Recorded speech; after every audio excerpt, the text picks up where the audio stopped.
बच्चों नमस्ते। आज अपन कक्षा 8 में प्रश्नावली जो है अपनी वह है 2.2 जिसमें अपन पढ़ रहे थे प्रश्न नंबर 2 कल पढ़ लिया।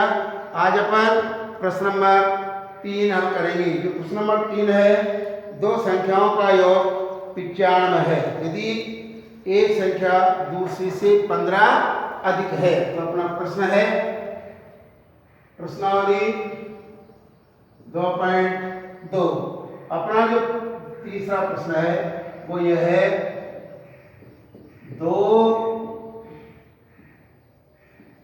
संख्याओं का योग 95 है जिसमें एक जो संख्या है वो दूसरी से 15 अधिक है, यानी इसमें भी अपने को समीकरण बनानी पड़ेगी। एक संख्या दूसरी से 15 अधिक है। ऐसे जब प्रश्न आते हैं तो अपने को क्या करना पड़ेगा, इसमें दो प्रश्न है, दो संख्याओं का योग 95 है। तो इसको अपन पहले नहीं पढ़ते हैं, इसको पढ़ते हैं। एक संख्या दूसरी संख्या से 15 अधिक है। तो ऐसे प्रश्नों में एक को अपने को निश्चित मानना पड़ेगा। तो माना कि यहां पर हल लिखेंगे, माना कि पहली जो संख्या है, पहली संख्या को अपन क्या मानेंगे, x। इसके बाद ये कह रहा है एक संख्या दूसरी संख्या से 15 अधिक है। तो अपन इसको मान सकते थे, यहाँ पर अपनी रैखिक समीकरण है, इसलिए यदि युगपत समीकरण होती तो आता तो उत्तर इसी प्रकार से, लेकिन इसको करने की जो विधि है वो दूसरे प्रकार से होती है। तो यहाँ लिखेंगे अपन दूसरी संख्या होगी, यानी 15 अधिक है तो अधिक का जो चिन्ह आता है वो प्लस, तो x प्लस 15। अब अपने को क्या करा है, दो संख्याओं का योग। तो अपन लिख सकते हैं प्रश्नानुसार पहली यानी दो संख्याओं का योग का अर्थ हुआ, यानी लिख सकते हैं अपन दो संख्याओं का योग 95 दे रखा है। तो दो संख्या कौन कौन सी मानी अपन ने, पहली और दूसरी। तो यहां लिख सकते हैं अपन पहली प्लस दूसरी संख्या बराबर कितनी है, 95। पहली संख्या को अपन x माना है और इसके बाद प्लस का चिन्ह है। दूसरी संख्या जो है वो अपनी कोष्टक में लिख सकते हैं इसको x प्लस 15 और बिना कोष्टक की, यानी देखो अब यहाँ इसको अपन खोलेंगे तो यहाँ पर यहाँ लगाएंगे x प्लस 15 बराबर 95। अपन देख रहे हैं x और x दो x हो गए, तो यहाँ लिखेंगे ये एक x और एक x मिलकर के हो गया 2x प्लस 15 बराबर 95। अब अपन कल से पढ़ते आ रहे हैं, अचर जो राशि है यहाँ 15 है, तो इसको बाएं पक्ष में नहीं आना चाहिए, नहीं आना था तो इसको कहाँ जाना है, दाएं पक्ष में। जब इस प्रकार लाने और ले जाने की क्रिया जो होती है उसको अपन पढ़ते आए हैं पक्षांतरण से। तो यहाँ लिखेंगे या 2x अपनी जगह आता है, 95 भी अपनी जगह आएगा और ये 15 इधर आ जाएगा। तो अपन लिखेंगे 2x बराबर 95 में से 15 गए तो 80। तो x बराबर आ गया 80/2, क्योंकि इसके साथ जो संख्या होती है कल भी समझाया था मैंने, नीचे आ जाता है। तो x का मान जो आया वो आया 40। अब अपन प्रश्न को जमाएंगे। तो जब प्रश्न को अपन जमाएंगे तो लिखेंगे अतः पहली संख्या अपन ने क्या मानी थी, x। तो इसमें मान रखेंगे x का मान है अपना 40, तो यहाँ पर अपन 40 लिख देंगे। इसके बाद अपने लिखा था दूसरी संख्या को माना था वो थी x प्लस 15। तो अपन देखेंगे x का मान 40 और ये 15, तो मिलकर के हो गया अपना 55। अब इन दोनों संख्याओं को अपन जोड़ के देख सकते हैं मन में मौखिक, तो 40 और 55 95 आता है। तो अपना जो उत्तर है वो 40 और 55। इस प्रकार से अपन इस प्रश्न को कर सकते हैं। अगला जो प्रश्न आ रहा है वो है दो संख्याओं में 5-3 का अनुपात है। दो संख्याओं में 5-3 का अनुपात है। दूसरा जो प्रश्न यानी चौथा जो प्रश्न आ रहा है, दो संख्याओं में 5 अनुपात यानी दो संख्याओं में 5-3 का अनुपात है, अनुपात है तथा उनका अंतर 18 है। ऐसे प्रश्नों को अपन वही पद्धति है मानने की, तो अपन यहां लिखेंगे हल। दो संख्याओं में 5 अनुपात, दो संख्याओं में 5-3 का अनुपात है। यहां तक कोई दिक्कत नहीं है। अब अपन इसमें अपने को x मानना पड़ेगा, क्योंकि समीकरण का प्रश्न है। तो जब तक अपनी समीकरण हल नहीं होगी तब तक अपन यानी x y नहीं आएगा, चर नहीं आएगा, तब अपन कुछ भी नहीं कर सकते। तो लिखेंगे माना कि पहली संख्या होगी अपनी यानी x मानना पड़ेगा, इसलिए अपन लिख सकते हैं पहली संख्या 5x और दूसरी जो है संख्या है, दूसरी संख्या होगी अपनी 3x।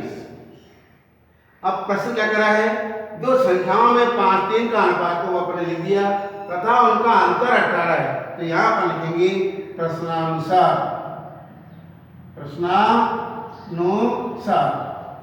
इसको हिंदी में लिख सकते हैं दोनों संख्याओं का अंतर बराबर 18 है। तो अंतर के लिए अपने को थोड़ा ध्यान भी रखना पड़ेगा। पहले अपन 3x नहीं लिखेंगे क्योंकि ऋणात्मक संख्या आ जाएगी, फिर मान्य आता है। तो बड़ी संख्या कौन सी है, 5। तो अपन लिखेंगे 5x माइनस 3x बराबर 18। इसमें 5 में से 3 घटा रहे हैं, यहाँ पर कोई अचर राशि नहीं है, इसलिए पक्षांतर क्रिया नहीं होगी। तो अपन लिखेंगे यहाँ पर या 5x में से 2x घटाएंगे तो आता है 2x बराबर 18। तो x का मान जो आएगा अपना 18/2, तो x बराबर आ गया अपना 9। अब अपन इसको भी जमाएंगे। पहली जो संख्या है अपनी कितनी आई, 9। तो अपने जो राशि मानी थी, पहली संख्या अपने मानी थी 5x, तो 5 गुना 9 बराबर हो गया अपना 45। और दूसरी जो संख्या है वो थी अपनी 3x, तो यहाँ पर 3 गुना 9 बराबर आ गया 27। मान लो अपन इसकी जांच करना चाहते हैं तो क्या करना पड़ेगा, अपनी जो संख्या है वो 45 और 27 अपन इसमें अनुपात लगाते हैं। मान लो तो अपन देखते हैं इसमें यदि 9 का भाग लगाते हैं तो 9 पंजे 45 और 9 3 27। इसका 9 पंजे इसका मतलब अपना प्रश्न आ रहा है। तो अपन लिख सकते हैं वो जो संख्या है वो कौन कौन सी होगी अपनी, 45 और 27। इस प्रकार अपन इस प्रश्न को कर सकते हैं। आगे जो अपना जो प्रश्न आ रहा है वो है प्रश्न नंबर 6। 2 यानी 3 लगातार पूर्णांकों का योग 51 है, तो पूर्णांक ज्ञात करो। 3 लगातार पूर्णांकों का योग 51 है, तो पूर्णांक ज्ञात करो।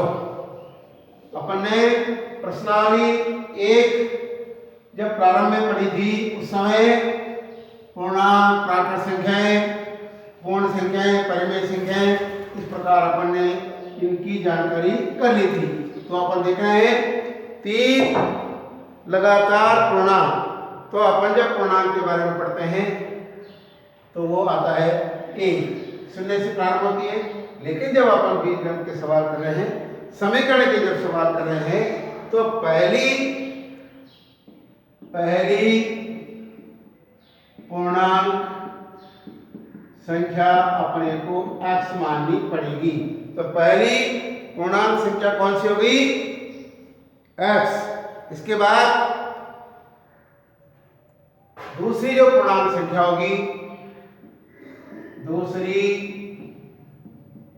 पूर्णांक संख्या होगी अपनी x प्लस 1, यानी क्रमशः से लगातार क्रमागत चलती है ये। और तीसरी होगी तीसरी पूर्णांक संख्या बराबर x प्लस 2। तो अपना प्रश्न था लगातार तीन पूर्णांक संख्याओं का योग 51 है, तो वे संख्याएं ज्ञात करो। तो अपन लिख सकते हैं यहाँ पर अल प्रश्नानुसार तीन लगातार पूर्णांक संख्या का योग 51 है। तो पहली अपन ने संख्या मानी, यहाँ लिख सकते हैं पहली प्लस दूसरी प्लस तीसरी, वो आ रहा है 51। तो पहली आई अपनी x, दूसरी आई x प्लस 1 और तीसरी आई x प्लस 2 बराबर 51। अब अपन अचर पदों को देख रहे हैं, तो यहाँ अचर पद 1 और 2 आ रहा है, तो इनको अपन छोटा बना सकते हैं, जोड़ सकते हैं। तो यहाँ x आ रहा है 1x और 1x, तो हो गए अपने ये 3x और 1 और 2 कितने हो गए 3। तो इस प्रकार अपन प्रश्न को हल कर सकते हैं, यानी x 3x हो गए और 1 और 2 हो गए 3।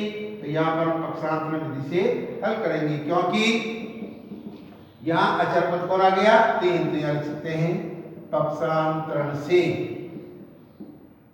ये 3x यही आएगा बराबर पहले 51, और ये 3 जब इधर जाएगा तो माइनस का, यानी 3x बराबर 51 में से 3 गए तो बच गए 48। तो x बराबर आ गया 48/3। तो x का जो मान आया वो 16 आया।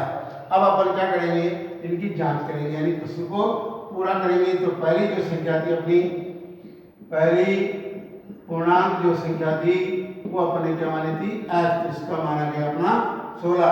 इसके बाद अपन जब दूसरी पढ़ते हैं तो दूसरी पूर्णांक राशि क्या होगी x प्लस 1, इसका अर्थ है अपना 16 प्लस 1 बराबर 17। और इसके बाद तीसरी पूर्णांक राशि अपने मानी थी, संख्या मानी थी x प्लस 2, तो यहाँ लिखेंगे 16 प्लस 2 बराबर 18। इन तीनों को यदि अपन जोड़ के देखते हैं तो इनका योग आता है 51। इस प्रकार अपन इस प्रश्न को हल कर सकते हैं। इसके बाद अपना जो अगला प्रश्न आ रहा है 8 के 3 लगातार गुणजों का योग, 8 के 3 लगातार गुणजों का योग 888 है।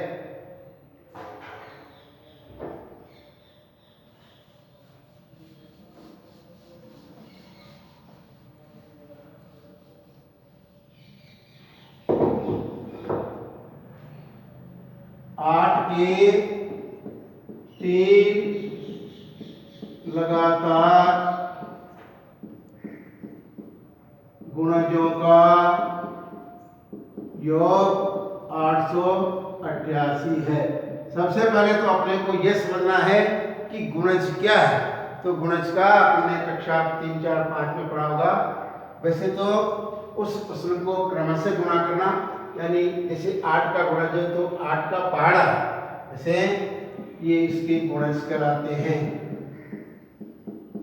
यानी इसका आ गया 8, इसका आ गया 16, इसका आ गया 24। इस प्रकार ये 8 के गुणज कहलाते हैं।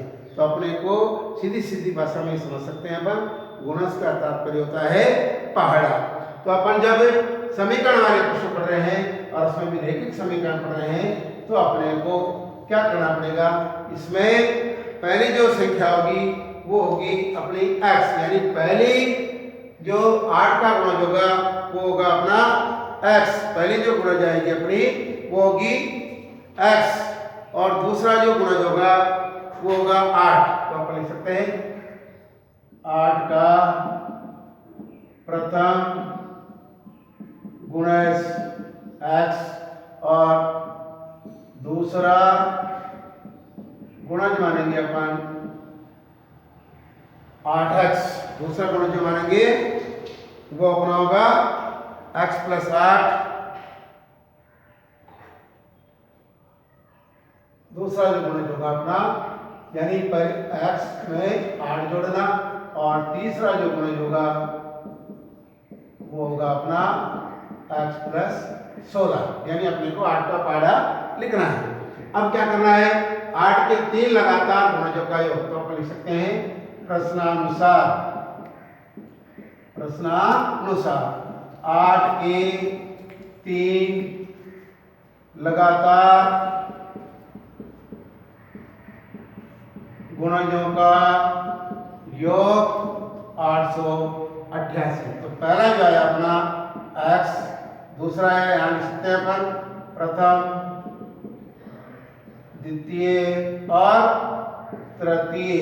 तो आ गया 888। पहला जो अपना आया x, दूसरा आया x प्लस 8 और तीसरा जो आया x प्लस 16 बराबर 888।